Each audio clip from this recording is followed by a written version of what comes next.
नमस्कार मंडळी, दक्षता डायरीज या यूट्यूब चॅनलवरती तुमच्या सगळ्यांचं स्वागत आहे. आज आपण जातोय पोयनाड येथे मसाल्याची मिरची विकत घेण्यासाठी. हा आमचा सिम्बा आहे, याची मस्ती ही अशी चालूच असते नेहमीच. चला तर मग फायनली आम्ही निघालोय सकाळी सकाळी मिरची विकत घेण्यासाठी. रिक्षात बसलो, थोडी पोस वगैरे केली, ठीकठाक करून घेतलं. ओके, सो हा आहे आमचा नुकताच तयार होत असलेला नवीन रेल्वे स्टेशन. पलीकडच्या बाजूला मेन रेल्वे स्टेशन आहे, तर ह्याचाही आपण एक व्लॉग करूयात. खूप दिवसातून घराच्या बाहेर पडली होती, तर खूप चांगलं वाटतंय. मला फिरायला खूप आवडतं आणि आमच्या घरातल्यांना बिलकुल पण नाही. आमचे गावाच्या वेशीवर आहे गिरोबा देवाचं मंदिर, तर गिरोबा देवाला नमस्कार करून निघालो पुढच्या प्रवासाला. लांबचा पल्ला गाठायचा होता म्हणून आधी CNG भरून घेतली.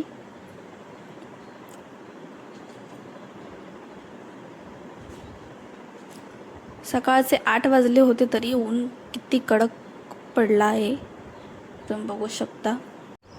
CNG भरून आम्ही पुढे निघालो. तितक्यात पप्पांना आठवलं की टायर पंक्चर पण चेक करायचे आहेत. सो आम्ही इथेही येऊन थांबलो. बाजूला होतं खाऊचं दुकान, तेथून मी घेतले ह्या नळ्यांचे पाकिट, लहानपणीची आठवण. आणि पूर्ण रस्ताभर ते पॅकेट खात खात पुढे निघालो, कारण सकाळी सकाळी काही खाल्लं नव्हतं, त्याच्यामुळे भूक पण लागली होती. ही नली एक नॉस्टॅल्जिया आहे, खायला मजा भरपूर येते. बालपणी हे असं कोणी कोणी केलंय ते नक्कीच कमेंटमध्ये सांगा. सगळ्यांनीच केले ऑलमोस्ट.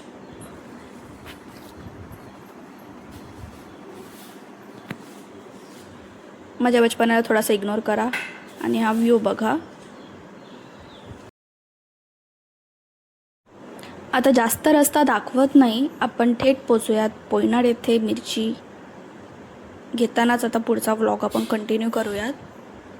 थोड्या वेळानेच आम्ही पोचलो गुलाबचंद शेषमल यांच्या मिरचीच्या दुकानात. पोयनाड येथील मार्केट मिरची व मसाल्यांसाठी खूप जास्त फेमस आहे. आम्ही गेली 3 ते 4 वर्षे याच मार्केटमध्ये जाऊन मसाल्यासाठी मिरची विकत घेऊन येतो. पनवेल आणि पोयनाडमध्ये कम्पेअर केलं तर पनवेलपेक्षा पोयनाडमध्ये स्वस्त मिरची मिळते.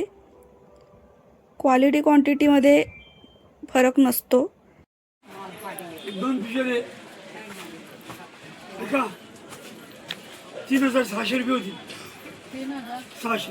आता हे काका आम्हाला मिरचीची किंमत सांगत आहेत. आम्ही 7 किलो मिरची घेतली होती आणि त्याचे मसाले वगैरे अलगसे, तर त्याचे त्यांनी 3600 रुपये आम्हाला टोटल पूर्ण प्राईस सांगितली. ते खूप वर्षापासून इथे मिरची विकत आहेत, तर त्यांना मिरचीचा प्रॉपर अंदाज आहे. तुम्ही जर किलोवाईज मिरची सांगितली तर ते तुम्हाला परफेक्ट सामान वगैरे त्याच्या सकट त्यांच्या हिशोबाने आपल्याला मिरची देतात.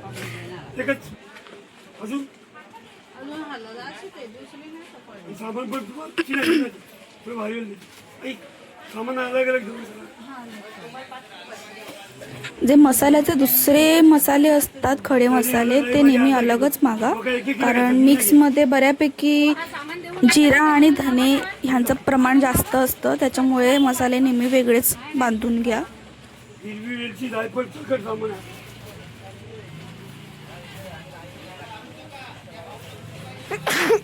पुढे काका मला वेगवेगळ्या मिरच्यांची नावे सांगतात ते, तर तुम्ही पण ऐका. तेजा, संकेश्वरी,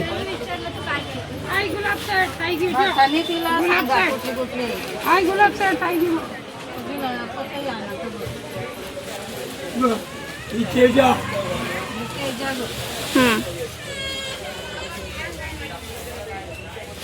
पट्टी,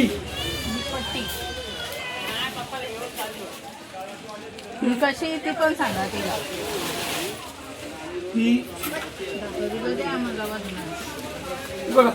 शिमला,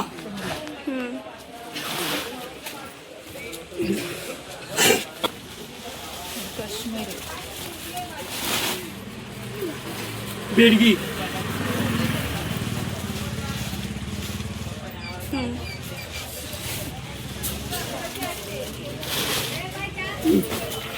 संकेश्वरी, संकेश्वरी,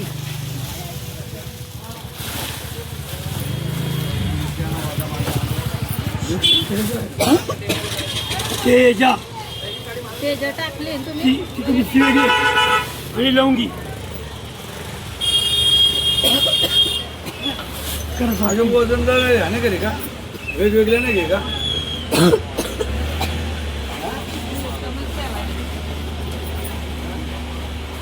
मसाला पेक पुढच्या वर्षी येणार नाही बरं नाही बाबा, 3 वर्ष तारखा देतो आम्ही तुमच्याकडे. मसाला मला एक नंबर झाला. मला कसं आहे माहिती आहे का आपण किती लागल काय किती लागल त्याच्या हिशोबाने घेतो ना आपण. बरोबर, माझी माझी गॅरंटी त्यातले टाका तरीची आहे, तरीची. बाबू ये.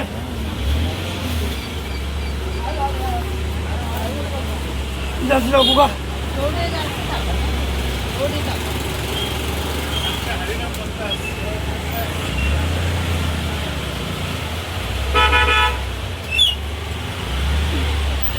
लवंगी टाकता का?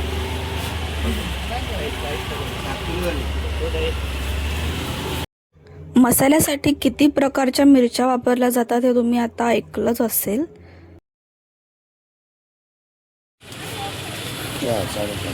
गणपती 280 रुपये कमी. वर्षाला मागला आता तर ते आलं पाहिजे. मला मसाला चांगला झाला पाहिजे, तो दिसायला आपला. मसाला चांगलाच पाहिजे खायला. 10 रुपये करा मी 10 रुपये कमी घेतले. सगळे 10 रुपये डिस्काउंट दिला बघ कोणाला तरी जाईल का तुला 10 रुपये. तुम्हाला सामान 3 किलो पुरा करा बघा. बघितली काय बोललो, शेलम बोललो, शेलम मिळालं. हळद 230 रुपये पर किलो होती. आम्ही 3 किलो हळद घेतली. आमचे मसालेही असे वेगवेगळे आम्ही बांधून घेतले. मिक्स मसाले नाही त्याच्यात तो घेतले. काय 5 किलो मिरची असं काय. अशा पद्धतीने आमची मिरची विकत घेऊन झालेली आहे. बॅगचा नॉईज थोडा इग्नोर करा, कारण मी थोडं व्हॉइस ठेवला आहे जेणेकरून जे चाललंय ते तुम्हालाही समजेल. सगळं म्यूट नाही केलंय. इथे खोबरंही आम्हाला पनवेलपेक्षा स्वस्त वाटलं. 350 पर किलो राजापुरी खोबरा होता इथे, तर तोही आम्ही इथून घेतला. सध्यापुरता 3 किलोच घेतला आहे, कारण क्वालिटी कशी आहे हे माहिती नाही आहे आम्हाला पण, सो म्हणून थोडंच घेतलं. खोबऱ्याची बिलिंग झालेली आहे आणि आम्ही आता निघतोय, कारण ऑलमोस्ट जे आम्हाला घ्यायचं होतं ते घेऊन झालंय.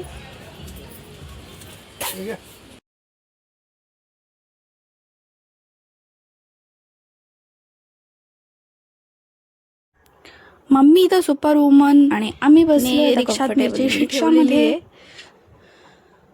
पुढे इथे पप्पा या मावशींना चिंबोरीचा भाव विचारत होते, पण पप्पांना काय भाव आवडलेला नाही आहे, त्याच्यामुळं आम्ही इथं मच्छी घेतली नाही. पुढे जाऊन आम्ही इथे सूप घेण्यासाठी थांबलो. आम्ही इकडे यांना सूप बोलतो, तुम्ही तुमच्याकडे काय बोलता हे कमेंटमध्ये नक्कीच सांगा.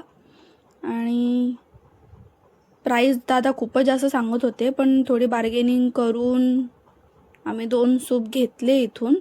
इकडे या बाजूला बघा किती सुंदर सुंदर असे टोपल्यांचे प्रकार आहेत. नंतर पुढे येऊन आम्ही नाश्त्यासाठी उतरलो, कारण सकाळपासून जास्त काही खाल्लं नव्हतं. सो आम्ही ऑर्डर केलं होतं 2 प्लेट वडापाव आणि 3 प्लेट मिसळ. टेस्ट ओके होती, पण सकाळपासून जास्त काही खाल्लं नव्हतं, त्यामुळे जे मिळेल ते ऑफकोर्स टेस्टीच लागतं.